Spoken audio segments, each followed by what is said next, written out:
Welcome to Let's Talk. Hi everyone, Judy here. Thank you for tuning in. If you don't know, I upload one video to this series each and every week. My friends, before we dive into today's topic, please allow me to thank the friends who bought me coffee from my website last week. Thank you so much for your kind support, my friends. Thank you. Today, let's talk about economics. My friends, you know Trump has been saying that because of the economy, his followers can pay their bills. But ironically, they can afford to buy a lot of things that he sells. Yeah, he's been selling, and selling. From socks and hats to watches and trading cards, even Trump's Bible. That's right, he always knows how to make money from the people who trust him. So, if they can spend hundreds or even thousands of dollars to buy his stuff, I don't think they believe the economy is bad. Otherwise, they wouldn't do that, right? And recently, Trump began to sell silver coins. Yes, Trump coins. The price of each was marked at $100 before shipping went on sale, much more expensive than the price of silver. What's more, he stamped his name on a new cryptocurrency platform headed by his two elder sons. You know, my friends, coins or cryptocurrencies can be used as the means of laundering or getting illegal money. But I don't know if he's doing it or not. What I do know is coins or cryptocurrencies might cause market bubbles, like the Dutch Tulip market bubble, Tulip mania. As you know, the market of cryptocurrency Bitcoin is frequently compared with Tulip mania, since they both prompt the highly speculative prices of a product with little clear utility. Here, the Dutch Tulip market bubble was one of the most famous bubbles and crashes of all time. It occurred in Holland during the Dutch Golden Age, spanned from the late 16th to the late 17th century. When the tulip arrived in the Netherlands in the 1590s, it immediately became a popular status symbol for the wealthy and the growing middle class, since the tulips were expensive. At the start of 1636, the tulip market formally became a futures market, meaning physical bulbs no longer change hands, but contracts to buy bulbs at the end of the season were bought and sold instead. From December 1636 to February 1637, the market reached its peak. The rarest tulip bulbs even traded for as much as 6 times the average person's annual salary. However, the tulip bubble burst in February 1637. Holders had to sell their bulbs at any price and declare bankruptcy in the process. So, my friends, be careful. Okay, my friends, today I want to talk about Mandela Effect because recently I found that so many Trump supporters don't remember the things that Trump has said or done. Yeah, I know. A question might jump into your head. Are they related? Sure, they are. First, let's see what is Mandela Effect.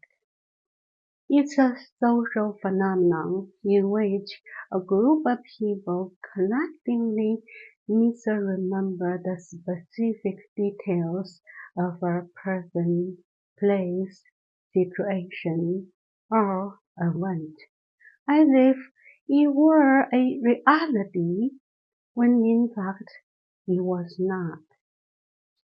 Due to the origin of this phenomenon is about Mandela's death, hence the name Mandela Effect. As you know, Mandela became the first president of South Africa in 1994 and died in 2013. If you don't remember, please watch the video of me talking about his stories and more. So Mandela passed away in 2013, but many people remember him dying in prison in the 1980s. One of them was researcher Fiona Broom.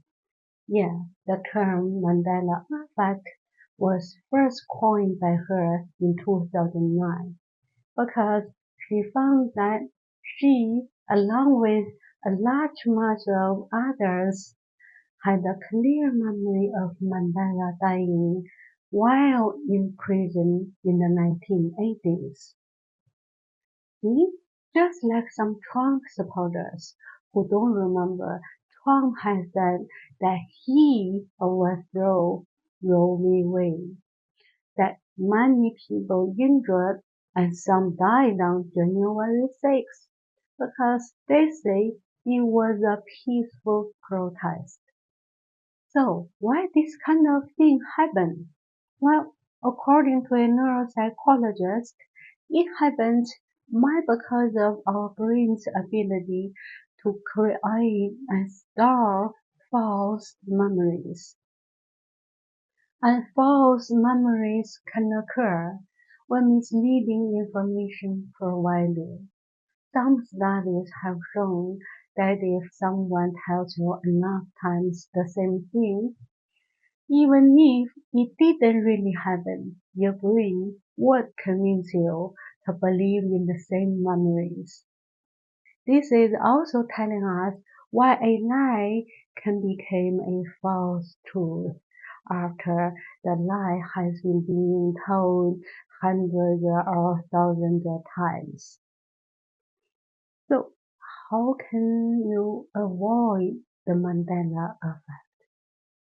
I bet you can.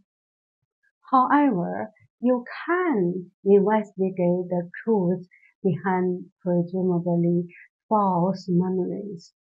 How? Well, first, don't trust any theories without seeing solid evidence. Second, read or watch the sources with different realities. Third, you determine what's real and what's hearsay after doing your own analysis. I hope, my friends, you won't be tricked by your own fake memories or other people's lies. Best of luck. Alright, today let's talk about Thailand's two fiercely divided camps, the red shirts and the yellow shirts. Who are they? Well, the red shirts draw support from rural working class, students, and some business people who believe that urban and military elite control Thai politics is a threat to democracy. This group is formally known as UDD. On the other hand, the yellow shirts are favored by loyalists, urban middle class, and ultra-nationalists. This group is formally known as PAD. Interestingly, Both groups were initially united by Thaksin Shinawatra. Born in 1949, he served in the Royal Thai Police from 1973 to 1987. Then he made himself a successful businessman. In the following year, the year of 1988, he founded his own party, TRT. He was very popular among rural farmers and urban working class, so they made him the first democratically elected Prime Minister of Thailand in 2001 and supported him to re-elect in 2005, but he was ousted by the military in the 2006 coup. From then on, the UDD organized many protests against the new government, during which so many people were died or injured. Most of the victims were commoners. Despite of being heard, the research made Thaksin's sister the first woman prime minister in 2011.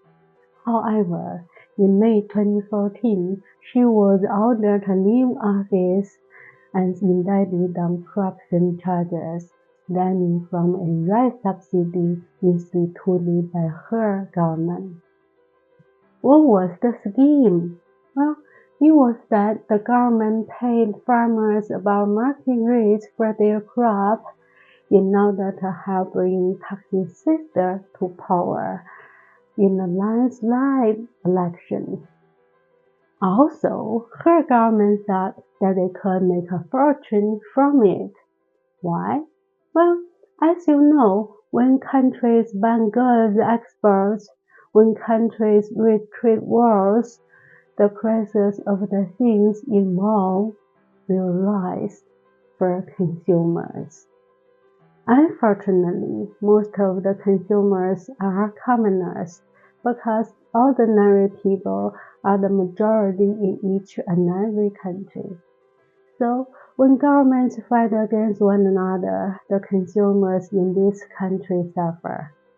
Anyway, her government thought they would get a lot of money from it because they believed that India and Vietnam would ban wheat exports as usual. But at that time, they didn't do it. Her government failed. So she was out. But do you think she was hurt? In a way, perhaps.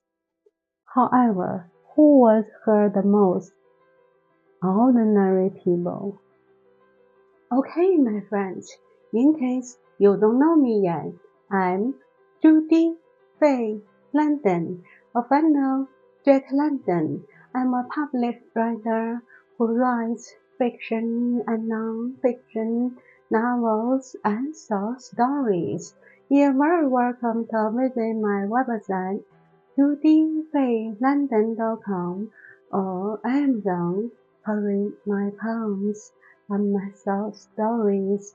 The last one, Mr. Ron, Candy the Dog, and so on, and my latest non-fiction book, Living with the Walking Dead.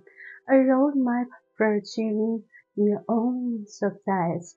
I hope to see you there, and thank you so much for your time support, and thank you very much for subscribing to my YouTube channels, Judy Fay London and Judy Plus. Judy Fay London is a comprehensive channel, while Judy Plus is a channel that talks about interesting discoveries in the world of science. Thank you for watching, and my friends, if you haven't subscribed to this channel, please hit the subscribe button. It's totally free. Thank you.